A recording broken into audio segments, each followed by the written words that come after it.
Welcome to this year's PRS session. We started our little PRS initiative exactly 1 year ago at the NAV TechDays 2011, and we have been doing sessions at every directions and some of the regional conferences. It's good to be back in a very decent presentation environment here. Very nice here. For those of us who don't know us yet, maybe you can introduce yourself quickly. Okay, my name is Mark Brummel. I'm from the Netherlands. I'm a general NAV expert. I work freelance. Eric? That was short. Okay, I'm Eric. I'm a development manager at the Effecto Business Solutions, a Belgian partner. Yeah, obviously my responsibility there is development manager, so if the code should look good, it's actually my responsibility. On the other hand, I'm also blogging. I'm going to spare the embarrassment of asking who knows the blog. But this is the Waldo blog. So, my name is Gary. I'm one of the managers of the Agilis group from Hamburg, Germany, and that should serve as an introduction. Let's have a short look at today's agenda. For those of us who don't know anything about PRS yet, we're going to do a very short introduction on the concept of PRS. Then we have a very short section as well on repeatability. Why do we think that repeatable software is very important as we look forward? And then comes the main part of the session. We're going to showcase a few of the concepts and principles of PRS, partner-ready software, by demoing a software actually, the ID card reader add-in. And looking at that, you will get an impression of how PRS concepts are at work. Then there will be a long, very interesting session done by Mark about design patterns in NAV 2013. Then we'll have a short wrap-up of key takeaways, and of course, I do hope we have a lot of time for Q&A as well.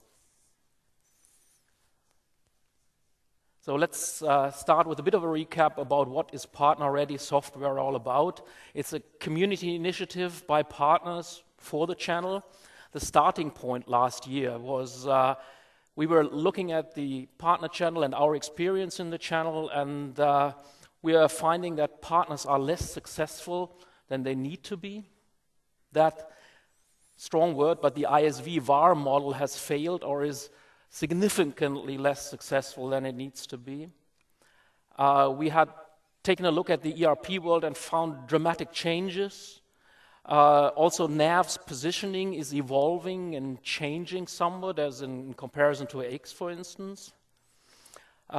We had found out that a lot of add-ons, including ours actually, are feature collections rather than software packages that are ready to be rolled out and resold and implemented very quickly.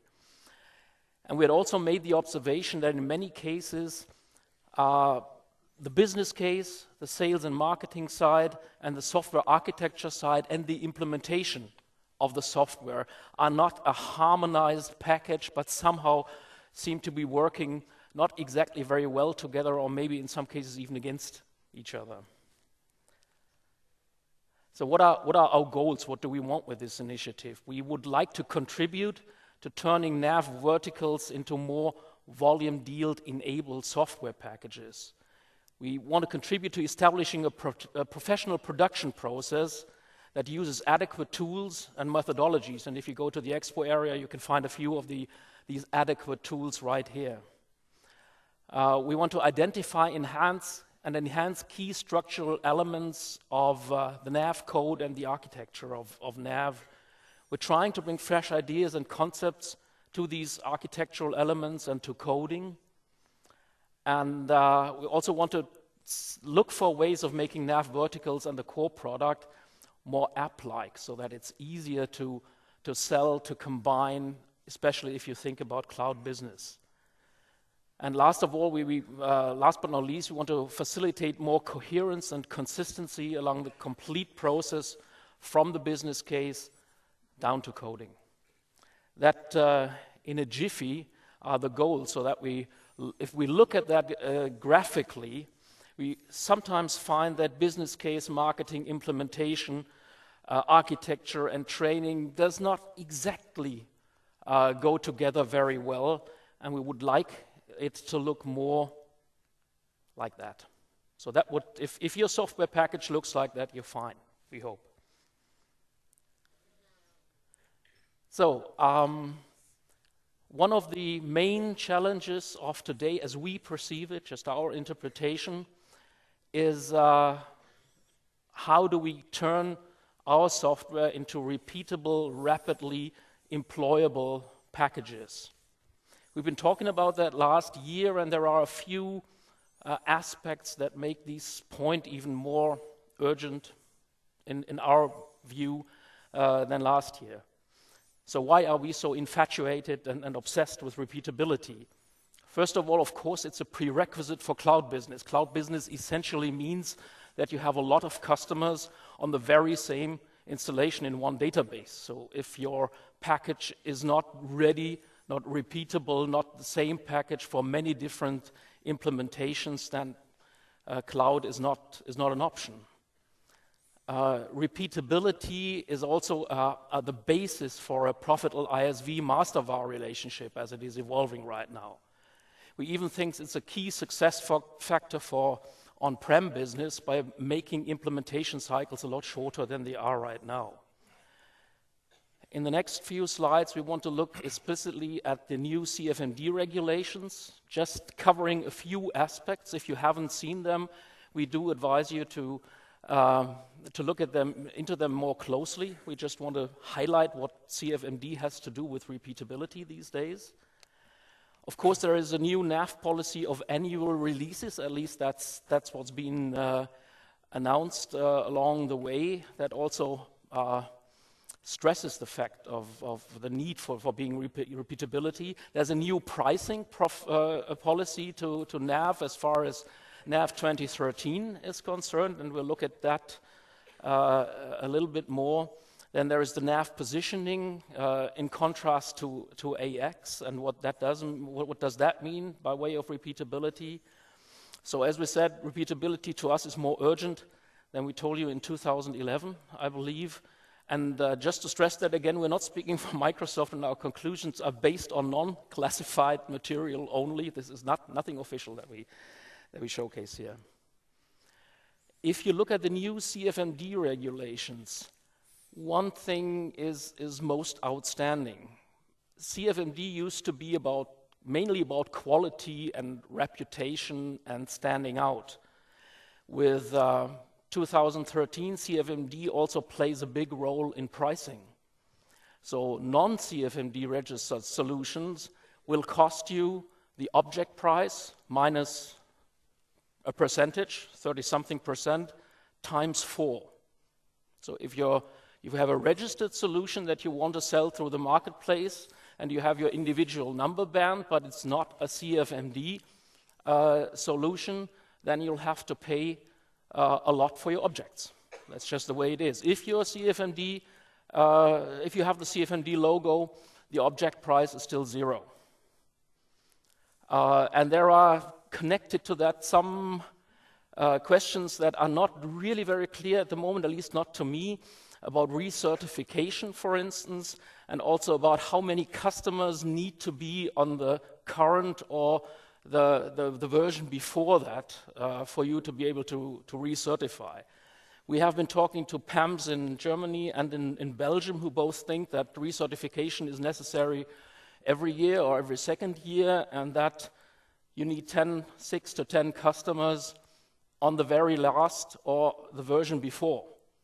So if you compare that to what it means to not to be certified, that could mean that you need a rapid implementation process and repeatable software to be able to keep up being CFMD certified and get your objects for free.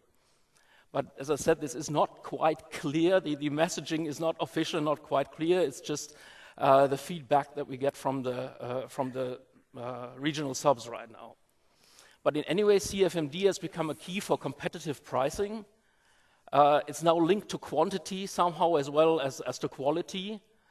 and non-CFD implementations to me are still interesting for large projects, but for the smaller projects that NAV is targeting especially, you need CFD certification to be profitable. And that means you need rapid implementation processes and repeatable software.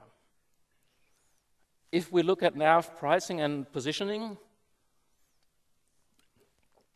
you'll find that with the new pricing models, with NAV 2013, an AX license is actually cheaper than a NAV license when you have more than 75 concurrent users. That is interesting to keep in the back of your mind. Also, AX seems to get promoted into deals much lower than that in some instances that we get from the feedback from the channel from. So can we conclude that AX is for big and or individual projects, whereas NAV is for small and repeatable business only, preferably? These are the questions that make it very interesting to look into the repeatability of your NAV application. And I find these developments personally especially sad because Michael and Thomas have shown us this morning that with the new functionality that NAV offers and the new performance parameters, I ask myself why there is a reason to have AX in the first place. Personal comment end. You can applaud to that. Trashing AX in a NAV environment always works. So we actually now get to the application that we want to share with you. It's a nice little app actually, not a big thing. And please keep in mind that the main idea behind showing you this is showing you how to apply patterns that make your application more repeatable and more consistent. So what we have is an ID card reader add-in that actually Waldo here has written. And what is this all about? And who's that guy on the picture anyway? Well, I definitely want to be that guy in some way. So the idea is actually all Belgians have some kind of electronic ID card for the simple reason to identify yourself. But there is data on it. There is a chip on it. And so maybe it could be interesting to build some kind of an app to create customers and then getting the data from the card. It's actually the idea that we want to implement here. And I want him as a customer. Okay. So getting back to that, this has two parts actually, and we're going to demo them live. One is showing basic architectural elements that we use in our companies as a pattern, and the other one is a little bit of a more complex pattern that we call the facade technology that helps you to implement very complex scenarios in an environment that is easily enhanceable. Sorry, I pressed the wrong key. So what we're going to do first is show you these basic architectural elements. Actually, there are roles in our companies. At least there is a role at Agilis of a guy called a preparatory developer who has no deep knowledge of NAV development and no senior NAV skills. But whenever you need a new functionality implemented, maybe something that is called from an on-action trigger on a page, he knows how to prepare that functionality internally in code in a pattern, so that the senior guy who then steps in only has to do the really deep down development, but can rely on certain patterns being already there. And showing you this pattern and how it is applied, we will see basic architectural elements of PRS that we have talked about last year, like daily build, atomic coding, UI separation, encapsulation, business process code versus the nerdy stuff, a more object-oriented way of coding, and the facade technology. I will point you to all of these kind of sub-concepts of PRS that we hope that you can employ in your software and your projects as well. So we get to the demo. You switch. Okay, what we have if we want to implement a new functionality, a new business process, is first of all a template that we can copy or apply, and that template includes 2 code units, and it also includes a table and a page. What we're going to do is do the 2 code units first. And the 2 code units that we need is one for the functional part and one for the UI part. So we're going to separate by intent UI from functionality always. Also makes your code more testable. So Waldo has already created these 2 code units. Let's look into the UI management code unit. What do we need if you want to call a new functionality? There are always 2 things. Actually, we're going to do 3. One is a confirm. You want to ask the user whether he really wants to execute that functionality. One is an acknowledgement. After it's been done, you want to ask the user, you want to tell the user that the code has been executed and the business process is fine. And the other one is also an auto-confirm that we put in if there is no UI or if the user has decided he wants to go without dialogue at all. Okay. So Waldo has created these 3 functions and is now going to fill them with code. So the auto-confirm goes like if the user asks us to hide the dialogue, or if we have a user interface without a dialogue at all, then the action is automatically confirmed. Quite easy code. So now we need the confirm dialogue. What do we need first? We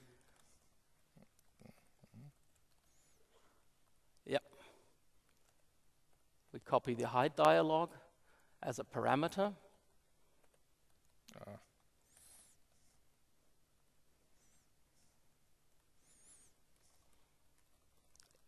And if we have an auto-confirm situation, so if there's a user interface, if there's no user interface or the user doesn't want a confirmation, then, and you forgot the exit true if auto-confirm. Yeah. Great. So, and if there's no auto-confirm, then we have a confirm message for which we need a text constant. I can talk quicker than you can write. But you can think quicker than I can talk. That's making up for that.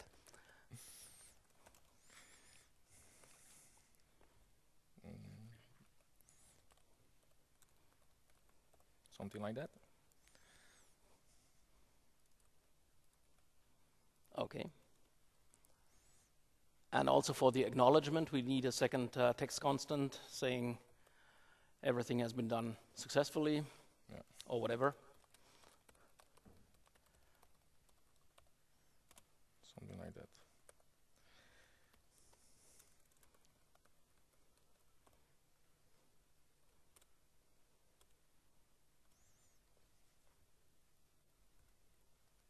Yeah.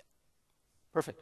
So and I have used Waldo now as my prep dev boy.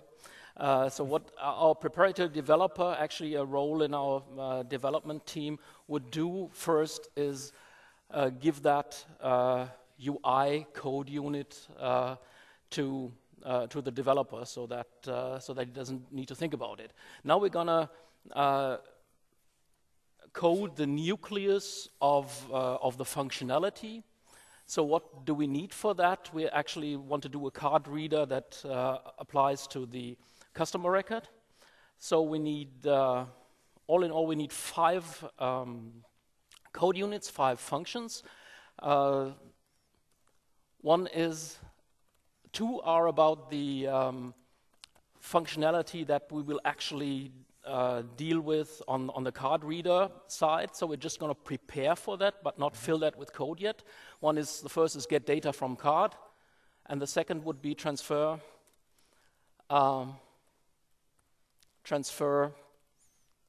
arcs to customers. So whatever parameters we have received from the card is transferred to a customer record, and then we have separate functions for inserting or modifying the customer.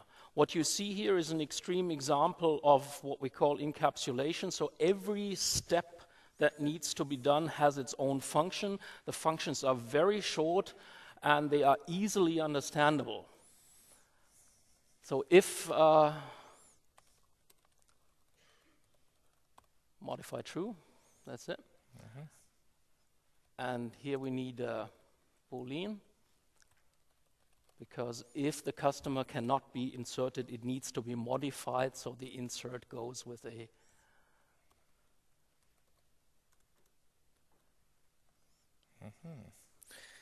yeah, there you go.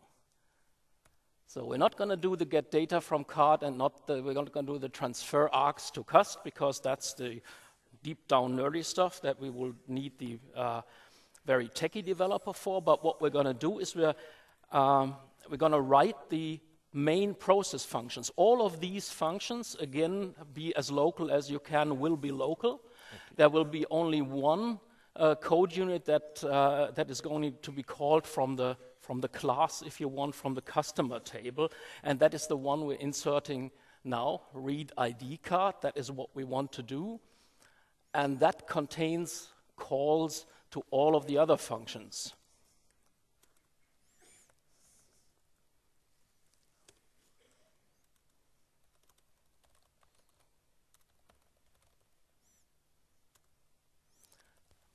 What you see now is an example for the concept of write business process code first. So the code, the function that actually does all the work, should be understandable even for consultants who don't know anything about coding, or even maybe for people who speak English but don't understand anything about coding. And that is really, we've tried that on our consultants. Everybody understands that first function. The consultants automatically understand what we want to achieve, and all the nerdy stuff is hidden in another layer in these local functions. So what we now need to do is implement this function on class level, if you want. So we design a function in the customer table that calls our UI components and our business process components. That's called read ID card, and we pass a hide dialog by value this time.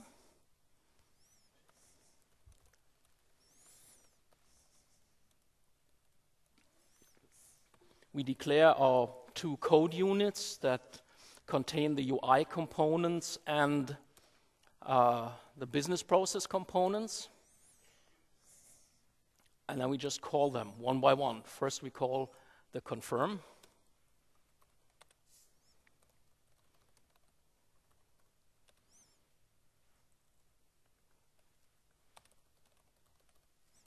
Yeah, and we need a not on the...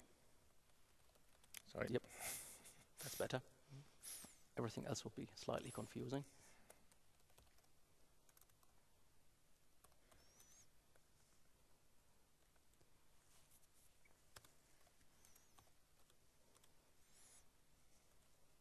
You need a hide dialog here as well, I guess.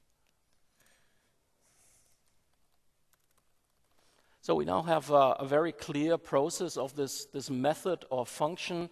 First, the first UI component is called, do we want to execute the business logic? Then the business logic is executed if confirmed, and then the execution is acknowledged. You get a message, and the idea of having that on the table is, of course, that you should be able to view any method that is applicable to the table with IntelliSense on your class. So if you press F5, you see the method that is available. You don't have to know that there is some code unit that does that thing because you're a very clever developer. It makes much more sense to expose that as a method on the table itself.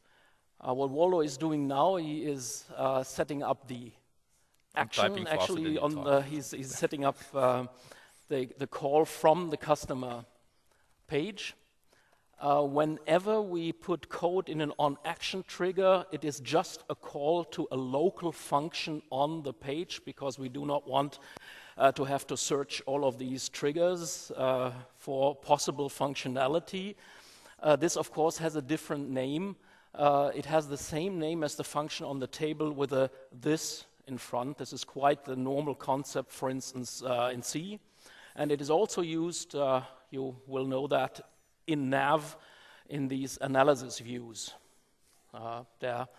This is also used. So, and now we already have that nice concept of having the IntelliSense at our hands and can call the read ID card functionality with a dialog, high dialog set to false, so that we get a dialog.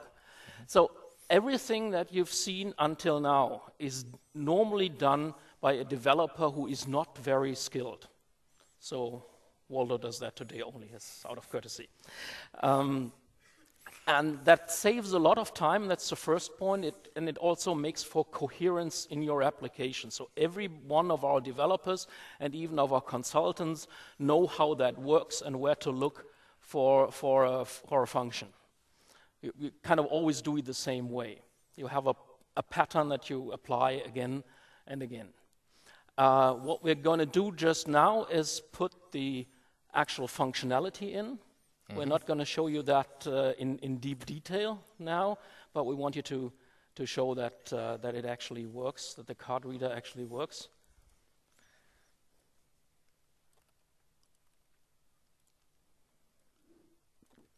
So I'm using a pre-built framework already, so it's, we're going into that later on. Later on. Yeah. Mm-hmm.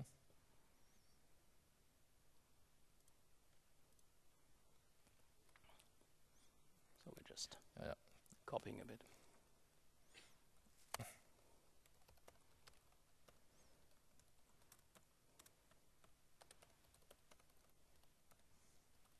So this is the hardcore coder who is at work right now. Even the hardcore coder is only a copy and paste guy. It's good to know. You can shut up now. Okay.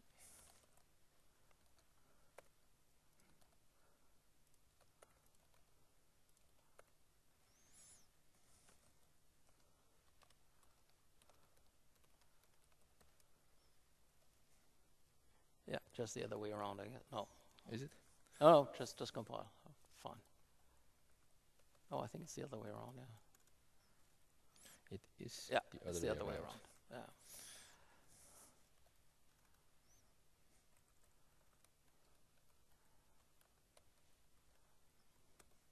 And here as well, I guess. Oh. I have to use my code unit.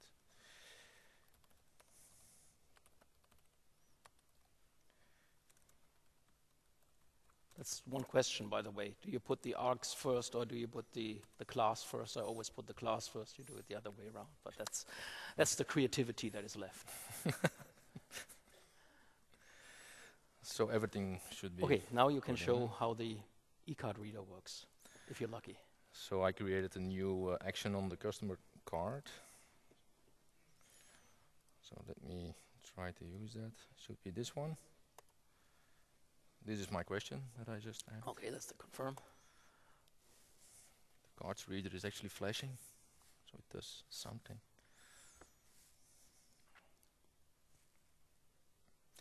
And the card has been read successfully, and oh my god, my face is not that. So it's not a nice picture, but it works at any rate. Thank you again. You're welcome.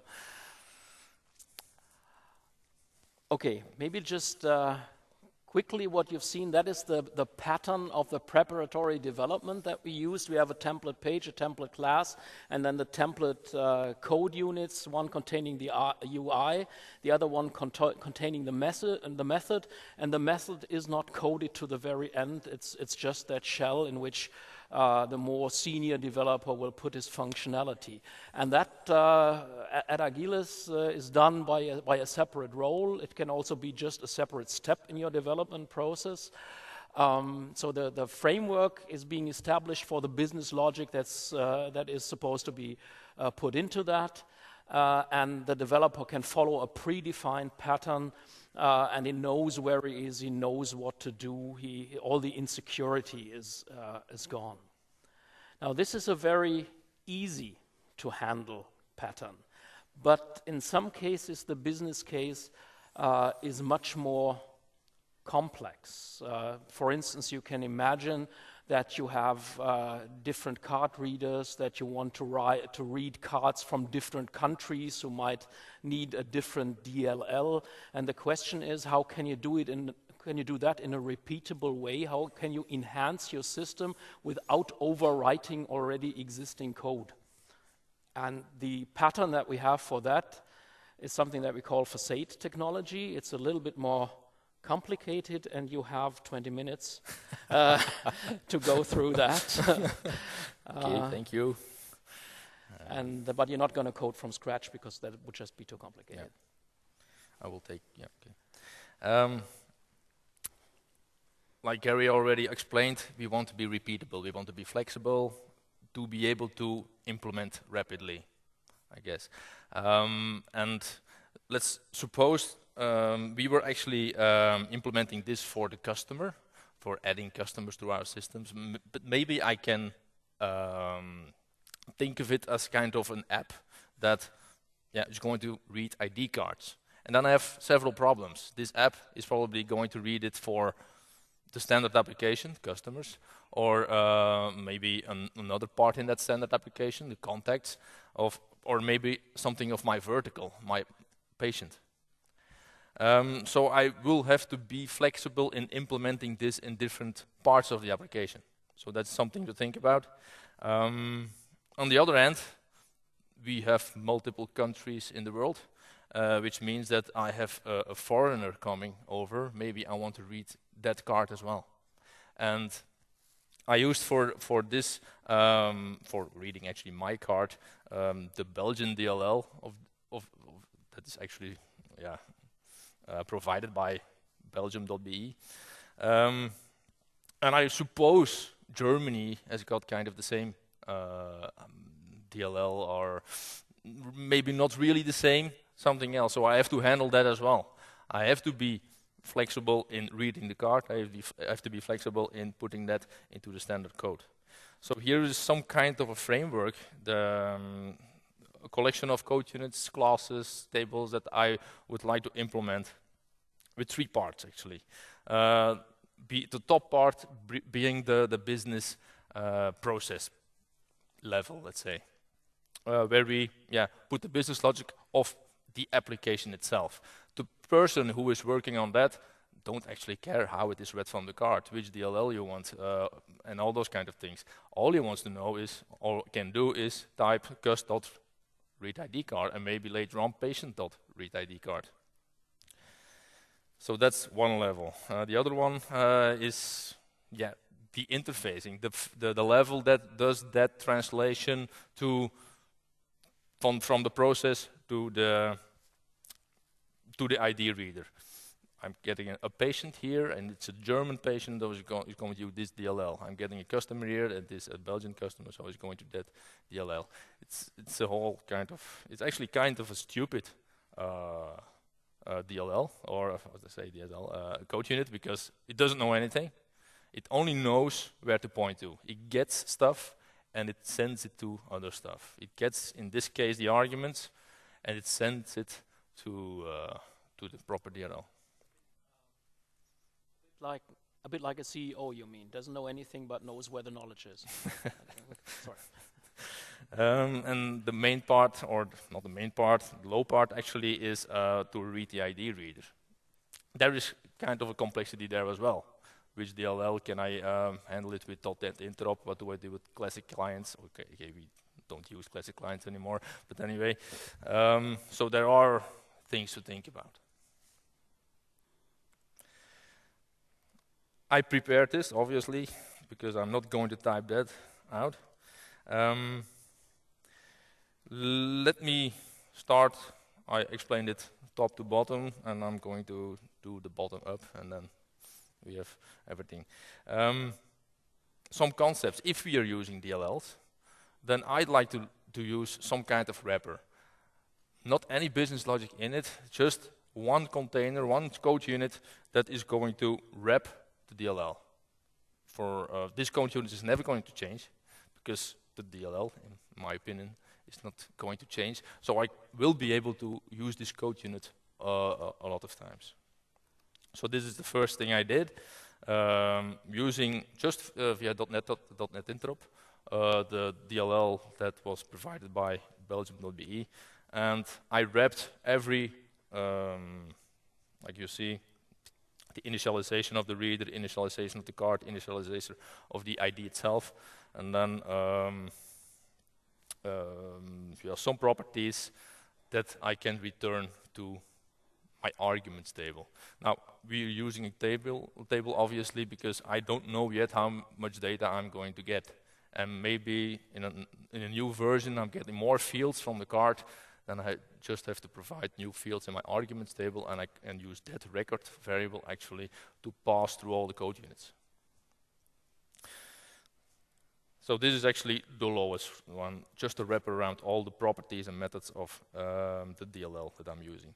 Now actually the use of the DLL, how to actually read something with that functionality, is done in a separate code unit. Now this is a code unit that I'm going to configure. This is in this case, the Belgian code unit. This is for reading the Belgian DLL. Most probably I'm going to have to write a separate code unit to read the German ID card, and a separate one for the Dutch one. So this is, again, another level of complexity, handling the DLL itself. So in this case, I just had to initialize the reader. If there is no card in the reader, I give an error. Else, I initialize the card, and I get the data from the card. Getting the data from the card is actually just filling my arguments table with all the properties I got from the card. Very simple, actually. The picture was a little bit of a challenge, I must say. But so where are we? We're actually just here. Now I need something that divides, or is going to choose which of those execute code units is going to be used. And that's my facade. That's how actually this pattern is also called. This is the passing through kind of code unit who gets the argument table and just puts it to some kind of executing code unit. Now I chose to make it dependent from the country table, because each country needs some kind of execute code unit. So I added an execute code unit field on the country table, and maybe I just show you now.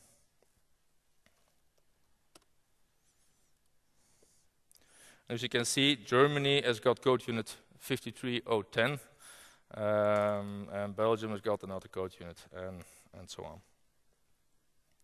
The facade is going to look that up. So it gets the arguments from top level, and it's maybe going to complete the arguments for some reason. In this case, if the country code wasn't filled in, then it's going to add the default country code. So I've got some business logic here for getting default country codes, and it's in my company information. So if I don't add one, it's just going to get my own country. Then see if everything was actually filled in, and then run the right code unit. That's it. Doesn't know anything, just passing through. It only knows how to get to the right code unit.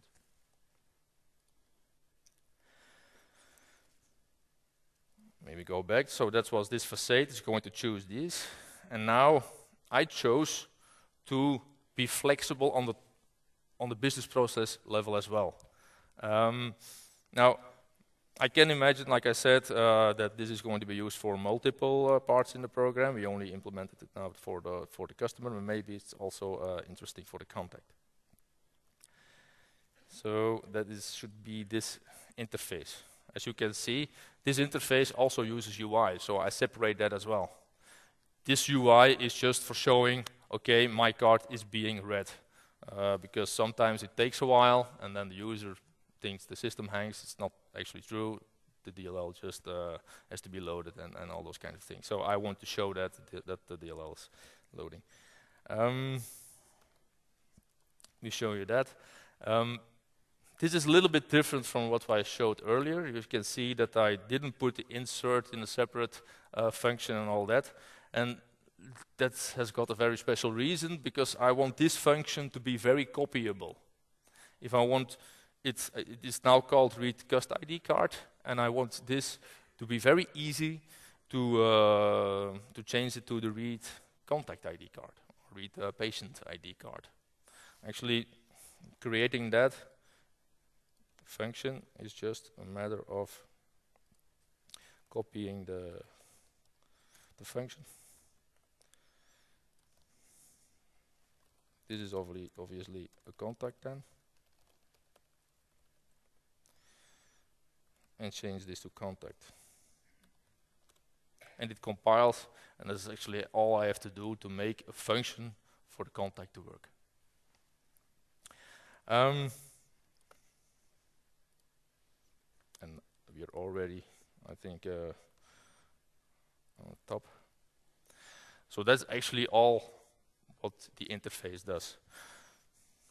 Now, I put Gary and Mark to work as well. Gary is from Germany, so he was in charge of implementing this for Germany. And Mark did this for Holland. So let's see what they made of it.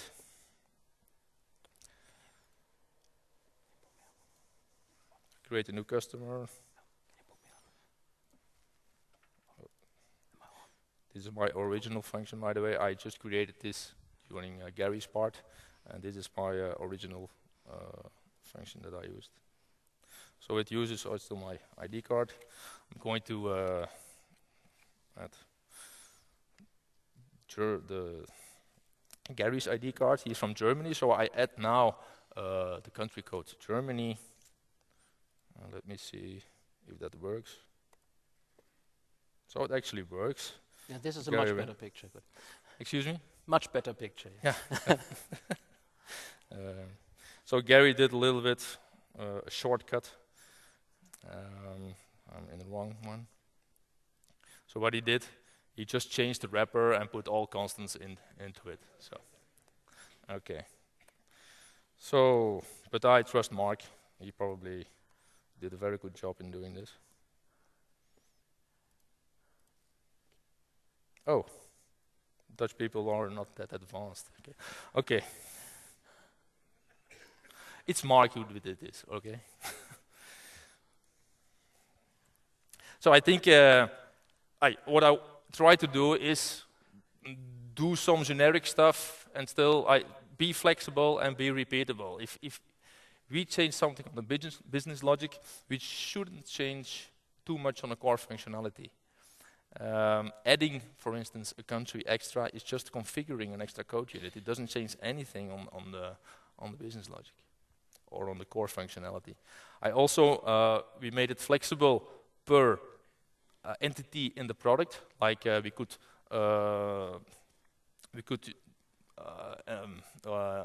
use this in the customer level or on contact level, but you could also put some flexibility on partner level. See that the partner has got a layer that they can change. They can add or change functionality.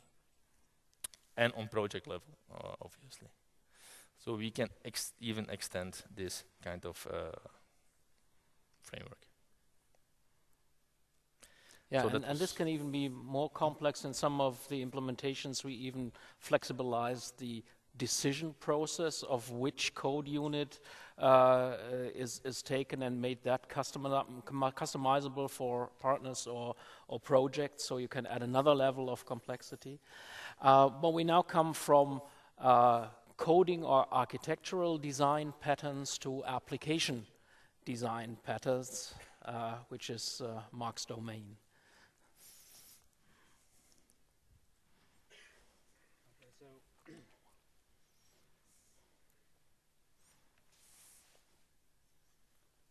We're going to talk about design patterns.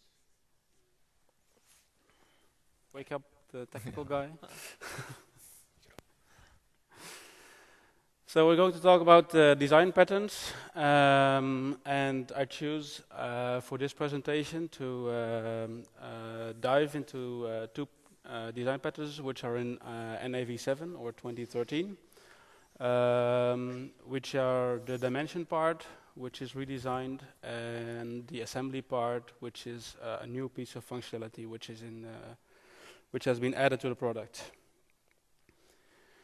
Last year we introduced the concept of design patterns in Dynamics NAV, and we discussed whether or not Dynamics NAV has something which can be defined as design patterns. And I tried to explain that there are design patterns in Dynamics NAV.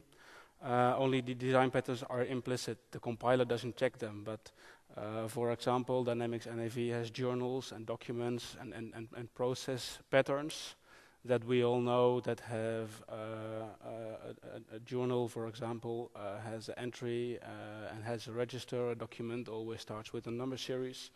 And every NAV developer who does the training and works with NAV for a couple of years, they start to implement these design patterns without thinking about them. We also said last year that using the term "this is how Microsoft does it" is not always a good design motivation, and not everything in NAV is to be copied, but the base foundation is good and solid. So last year we also we showed you a list of things that we thought were good in Dynamics NAV and things that might have been improved. And one of the things we said last year is dimensions is kind of at the bad side, and now it's moving towards the good side. So in NAV 2013, dimensions were redesigned. If we look at the functionality of dimensions, basically the dimensions have two functions. The first function of dimensions is to be able to test restrictions on posting. So for example, I have a GL account and I don't want certain dimensions to be posted on it. Then I can set up the dimensions so that whenever I try to post something on the GL account, the system will error out on, or vice versa. I can say, well, if something posts on this GL account, I always want this dimension to be mandatory. And the second part of using dimensions in Dynamics NAV is for data analysis. It allows me to, in a very flexible way, analyze the data in my database. The elements that we are using to achieve that is that on master data level, we assign dimensions to the GL, to items, to resources. We also set the restrictions. On journal and document level, we have a registration. I know that there are people arguing about whether or not dimensions should be changeable on the document level, or it should only come from the master data. But by default in Dynamics NAV, on a document level, you can still change dimensions and make it different than it is in the master data. Then there is the posting process, and the posting process is moving the data into the posted documents and posting entries, and after that you can analyze the data.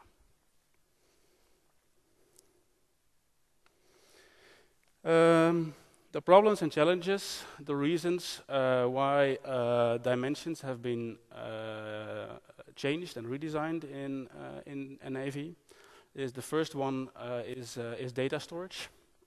The current data model is based on the connection between a table and the form, or a table and the page.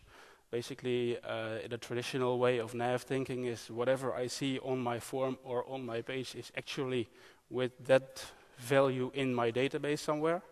But it can take up to 30% or maybe even more in some databases of the database space. And the other one is performance. It's constantly moving around. Redundant data that has already been generated, is the same data is all over the place. And also that can take up to, it starts at 30% of the performance. I know that a friend of mine did some testing, and just by exiting all the dimension functions in the old Dynamics NAV6 function, you could basically improve the performance of dimensions by 30%, even if all the setup is blank.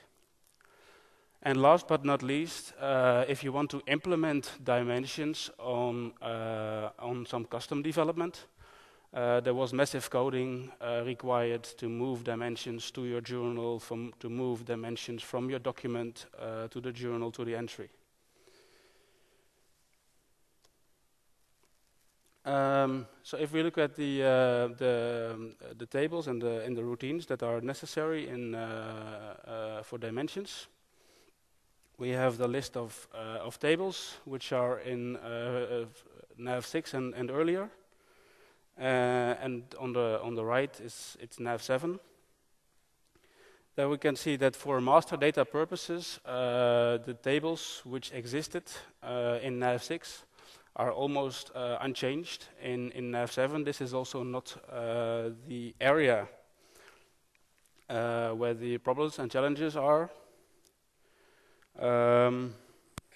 One strange table which is here, you find here the table which is used to store the dimension master data and the dimension value combinations, and connecting the dimension to the master data.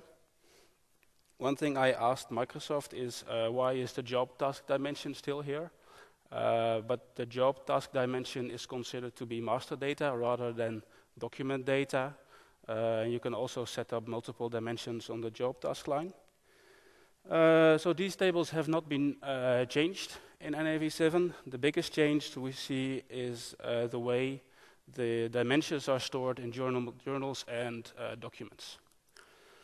For each type of table, there used to be a dimension table, so there were ledger entry dimensions, journal line dimensions, document dimensions, etc. And each time you would choose more than one dimension, it would be stored in these tables and moved around in the database all the time. And in NAV7, this is replaced by one single table called the dimension set entry. And this has a huge impact on the posting process, because in order to move around the data in all these tables, you needed a massive number of functions, and this is no longer required in NAV7.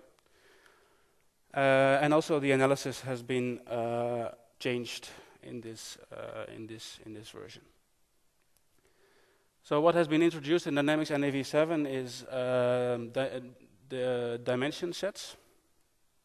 And the dimension set is it's a new table.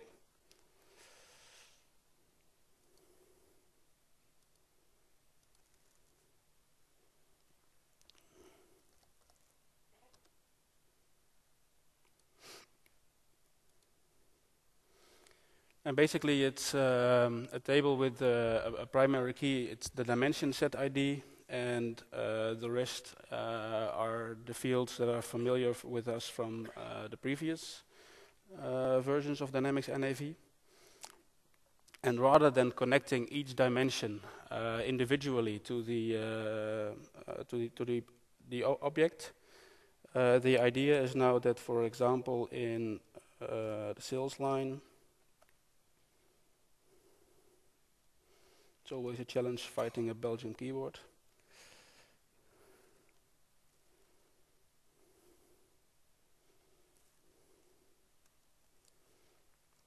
there is a new field, and this field is being called dimension set ID. And basically all it does, it's pointing this sales line towards a combination of dimension sets.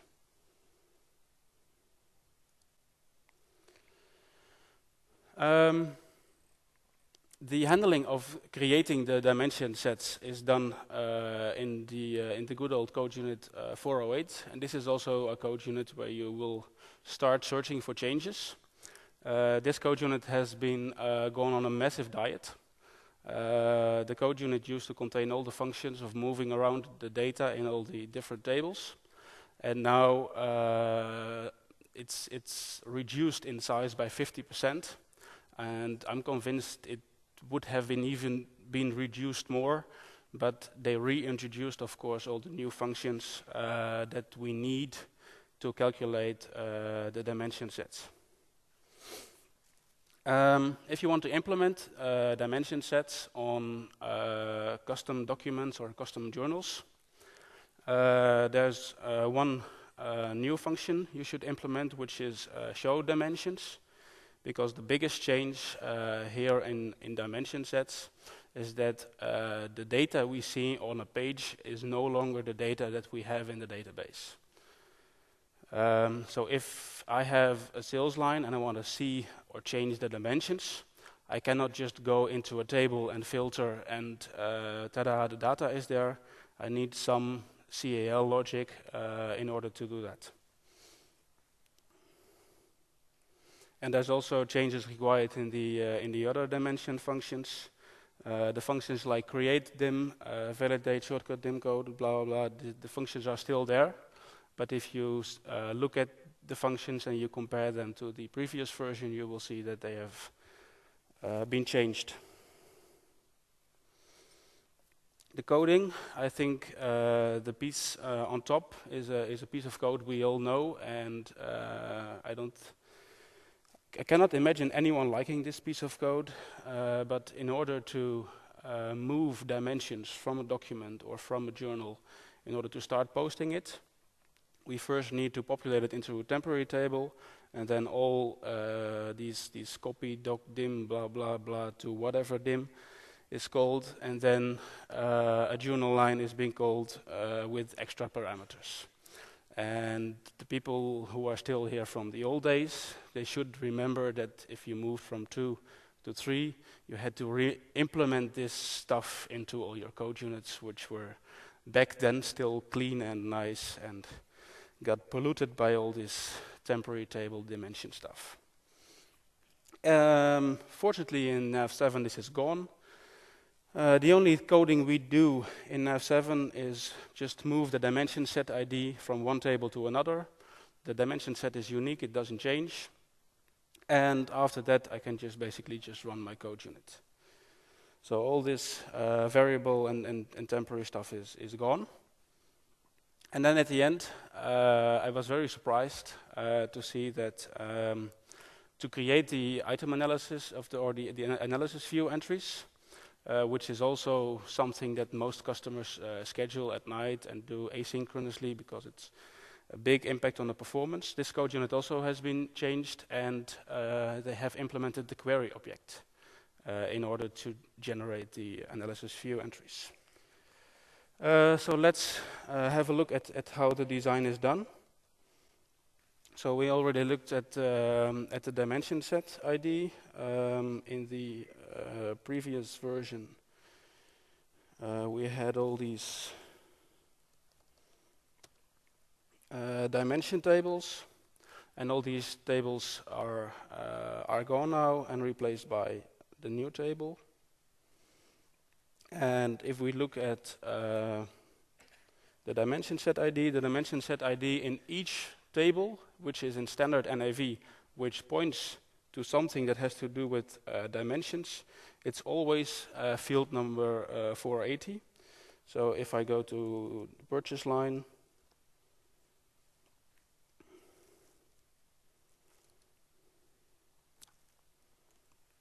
it's also field 480. for some reason, 480 was free everywhere, and one of the good things about using standard field numbers is that it's just like with the function that Eric mentioned in his example, it's very easy to copy. So you can just basically take this field, copy it, and in whatever other table, just paste it, and then you're good to go. The only thing is that hopefully in all your add-ons, field number 480 is still free. If we look at the code in the dimension set ID, we can already see that in the on lookup, it starts AL code. So the on lookup by default runs the show dimensions, and if we look at the dimension set ID, we can see that we have show dimensions calling an edit dimension set function. And the create dim function, like I said earlier, has been changed. And the create dim function now has a function that calculates the dimension set ID based on a new function in dimension management. So this function goes into the database, and it searches if this dimension combination has already been used. If this dimension combination has been used, I just enter the current number. Is this a new combination? Then I create a combination. There's one pitfall in this design is that, for example, if you have a customer that uses serial numbers or lot numbers in the dimensions, then you're basically screwed, because that's kind of a unique value. So you'll end up with having lots and lots and lots of dimension set IDs, which is not best practice. Even in the previous version, there's other ways to do that. But with this design, having dimension values that change a lot doesn't really help in this architecture.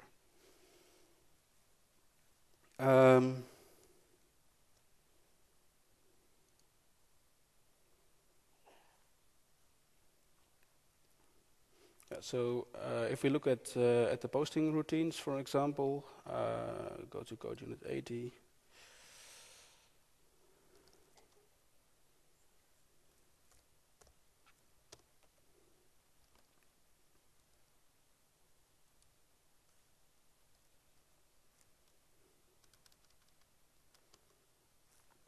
We can see that the dimension set ID is just basically simply passed from the sales line to the resource journal line and to all the other journal lines. And the posting routines are now cleared, so there's no more temporary table blah blah blah thing anymore.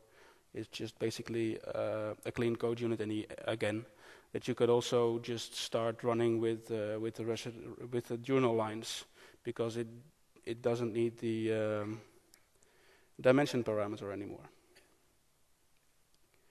Let's have a look at the update analysis views. So the update analysis views does the update, and let's search for open. Here it starts generating the analysis view entries, and it opens a query, and based on the result set of the query, the analysis view entries are made. And this is the query. The query has number 410, which relates to the code unit number, which is something that is always nice.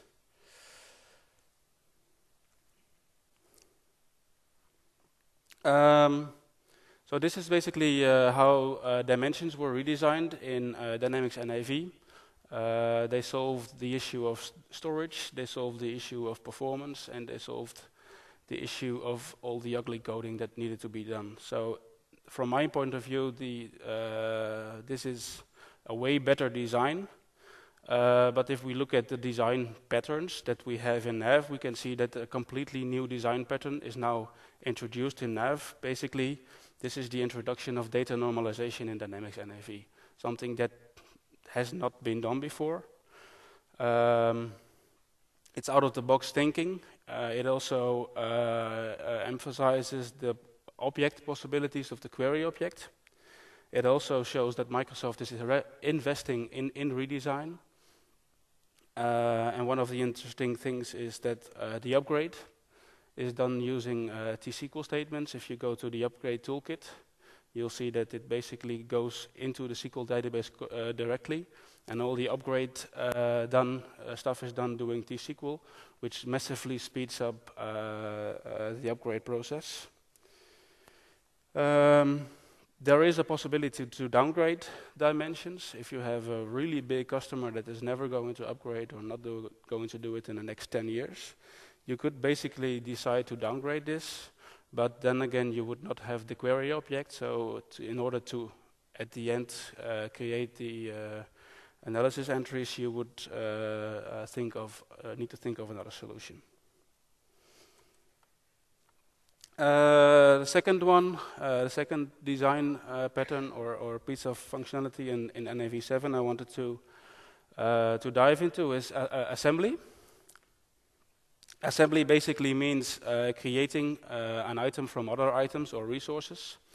It's basically new in NAV7, but it's a replacement for kitting in USA, France, and the other countries that have it. So it's bye-bye kitty in this case. But it's also replacing the good old BOM journal in NAV. The old die-hard NAV Navision people will know that the BOM journal has been in the product since version 1, and I wouldn't be surprised that it also was in the DOS version, but it was just never maintained. It couldn't do item tracking, it couldn't do reservations, it was just not connected to anything. And it's completely designed from scratch. So the kitting functionality, which was in the US version, has not been used as a basis for assembly. The application impact is huge. This impacts basically the entire inventory system. So this impacts item costing, it impacts production planning, it impacts reservation, and it impacts item tracking, and what else. So for all these people who are sometimes trying to make changes to these parts of NAV, all the big warning lights should go off, because this is basically a piece of NAV that is very, very hard to touch. If we look at the data and transaction model, we can see that Microsoft has chosen the document pattern for the assemble orders. Basically, assembly starts by selling an item, or if you want, you can do it from stock. But it's connected to sales headers and sales line using a link table, assemble to order table. And basically from that you can create an assembly header and an assembly line, which basically has the document header and the document line pattern. And it's connected to a posting routine, and the posting routine basically starts the assembly process. The historical data is then stored into posted tables, posted assembly header, and the assembly posting code unit then calls into all the journal lines, which we are all familiar with. So let's have a look at the posting code unit, posting an assembly header.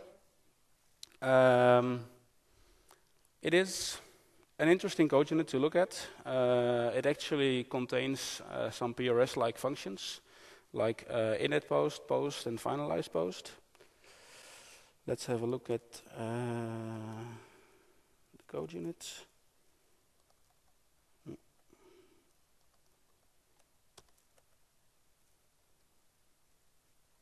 So it says init post, post, and finalize post.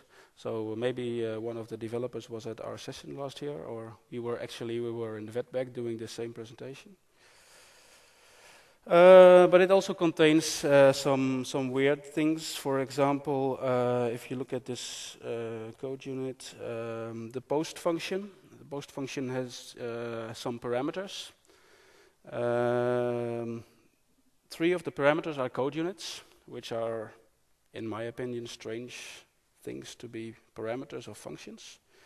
And if you then look at the post routine and you go to the definition, you can see at the locals that the item journal line, resource journal line, and the whereas journal register line are all parameters with a variable, and they go all the way down. And this is something that I have not seen before as a pattern. But what makes it really interesting is that if you go back to the top, you can see that these code units, they are basically global code units, item journal post line. But if you look at the naming, you can see that this is the item journal post line, but the exact same name is used here for the local variable. So I would have hoped that compilers crashed on this, but they don't.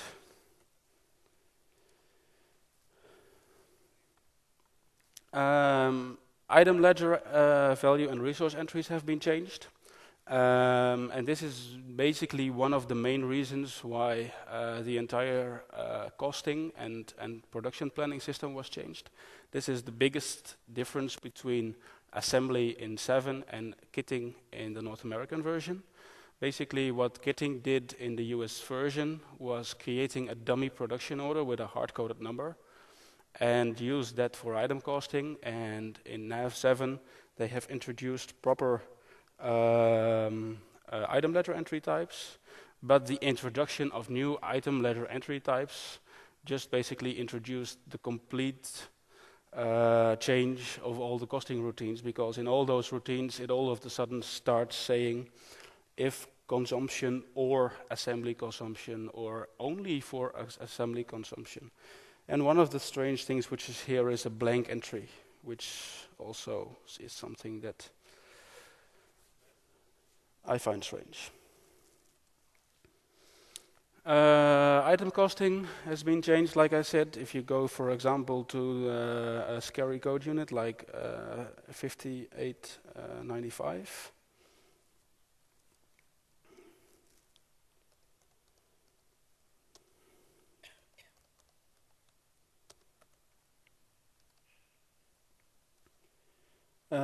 you search for assembly. No, it's a Belgium keyboard mark.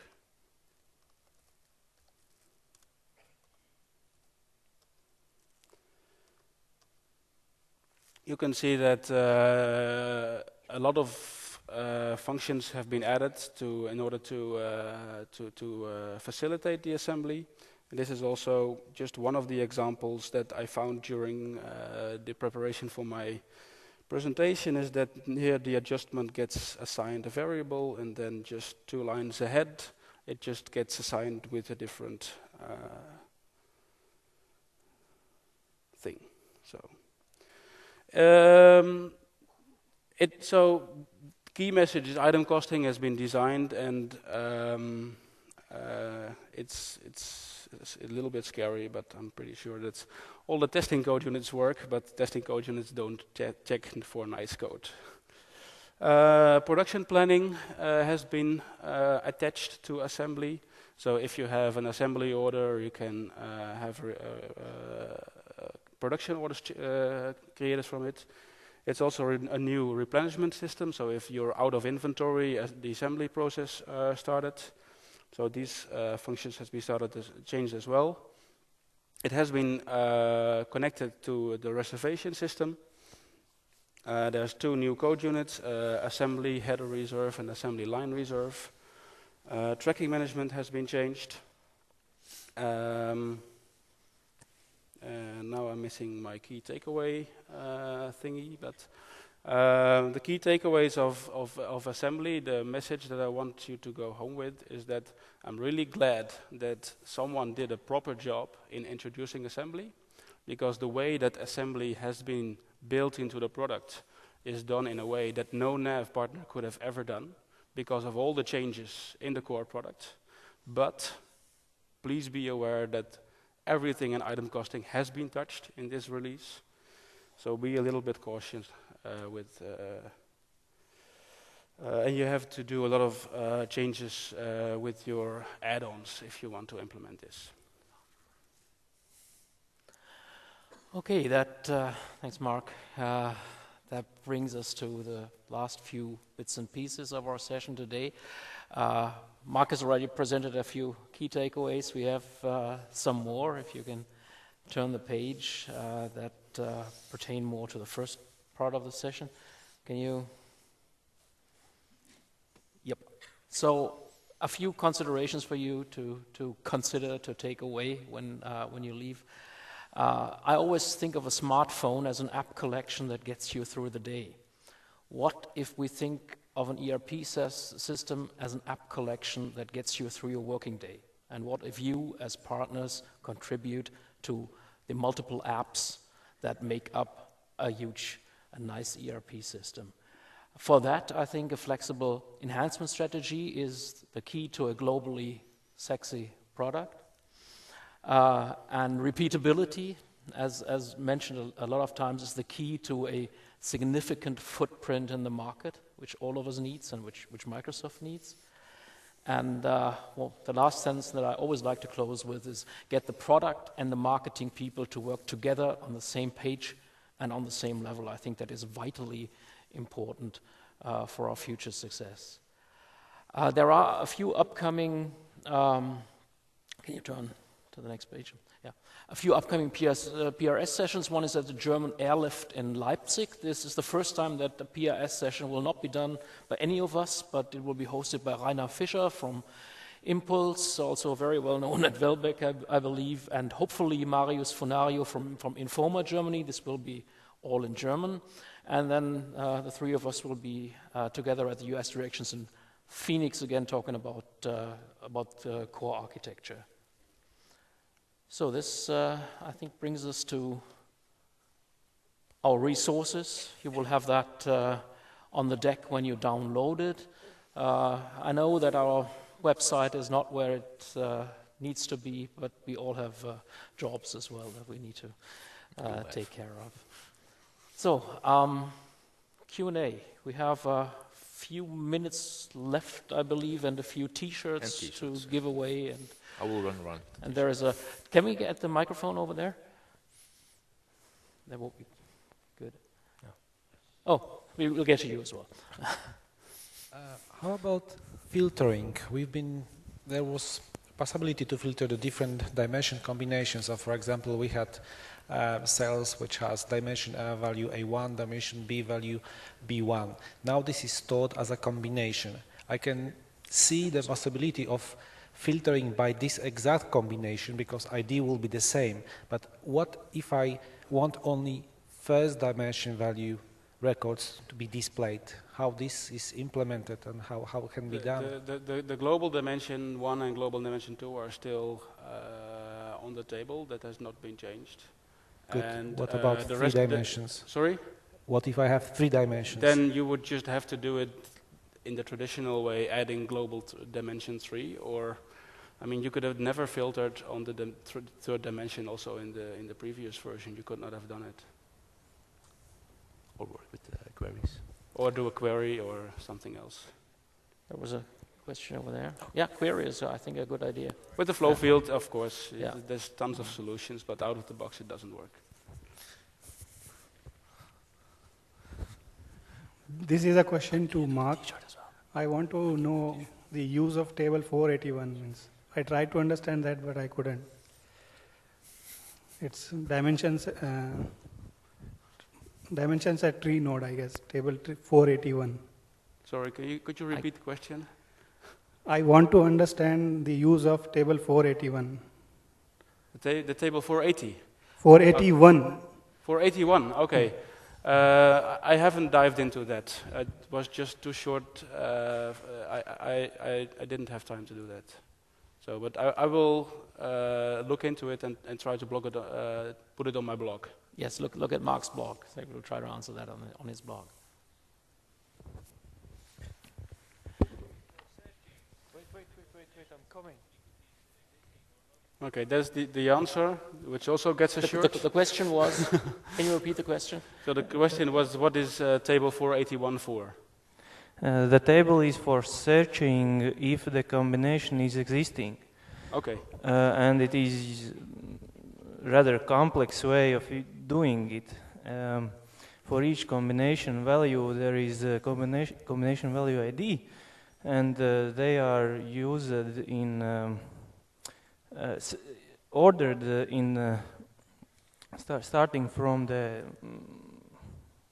less ID, and the tree is searched. The combination is a tree, and starting from the less ID going to the higher ID, and each additional value is a new tree node, and the node gives new ID, and new ID is new combination. Okay. There is rather complex You way think you can do it smarter? What? You think you can do it smarter? Then you should blog it. And not smarter, but I looked into this table and had some 2 or 3 hours to Okay. to understand it. Yes. Okay, thank you.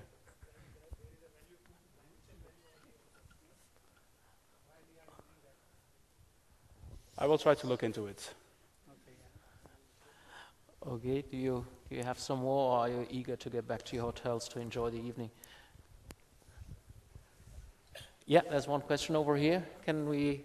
Oh, there's another one. Hi. Table 32. Could we look at Table. order types? I didn't understand. Code unit 5895 was quite a challenge.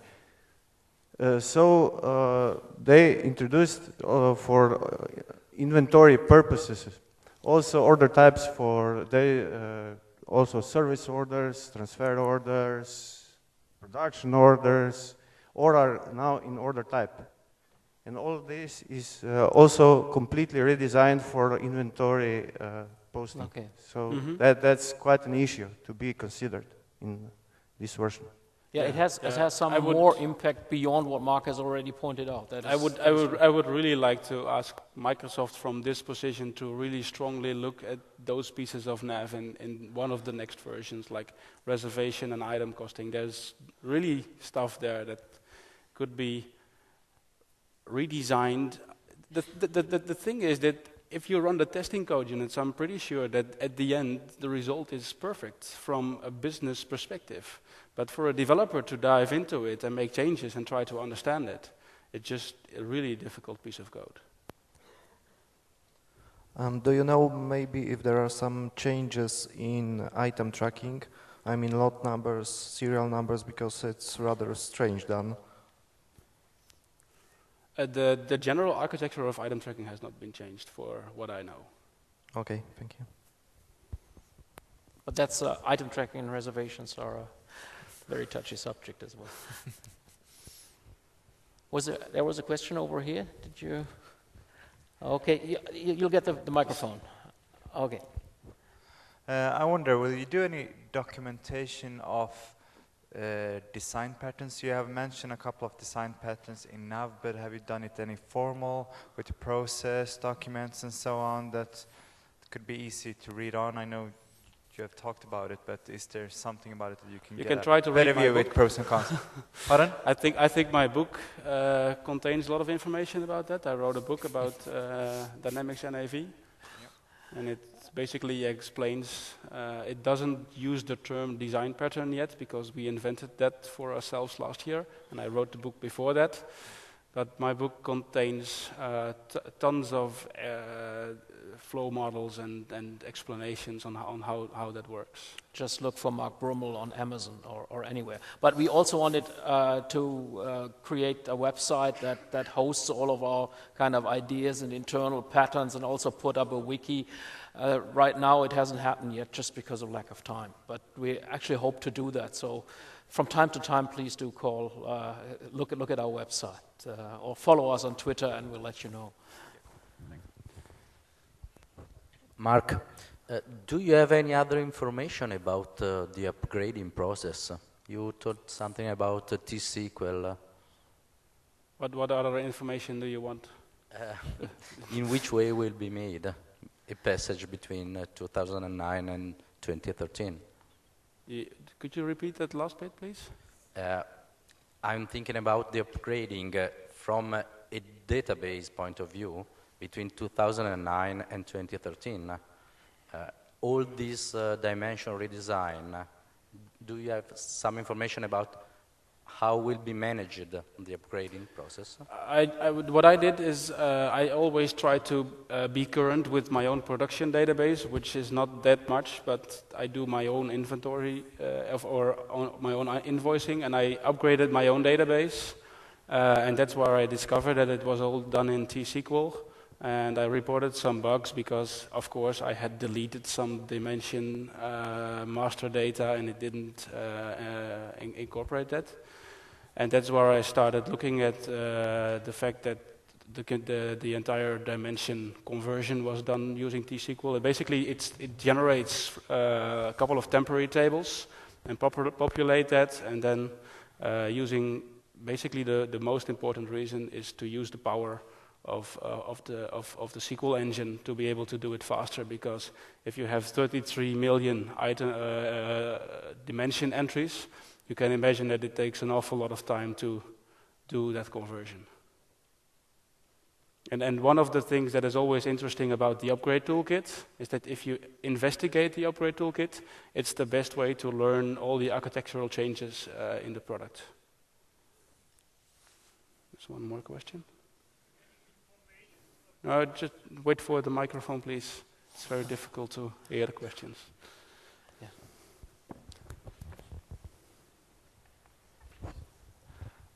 Any information about upgrading from a classic database? Then T-SQL is not the solution. Then the upgrade path is to just first go from classic to SQL, and then from SQL then run these objects, because in order to run NAV 7, it's mandatory to have a SQL Server database. That's why Dan Brown had been emphasizing how important it is to go to RTC on 2009 as early as possible. That was the reason. Now we know. One more question. Document dimension table disappeared. So can we now add dimensions to sales order or purchase order? Sorry, could you repeat the question? Where is the microphone? Okay, thank you. So, what was the question? Document dimension table is disappeared. Yeah? Yes. And can we add dimensions to sales order lines? Directly, like shortcut dimensions. Yes. Yeah, you can, but that hasn't been changed in any way from the previous version. So you can still do it with flow fields, you can do it with code, you can make real fields.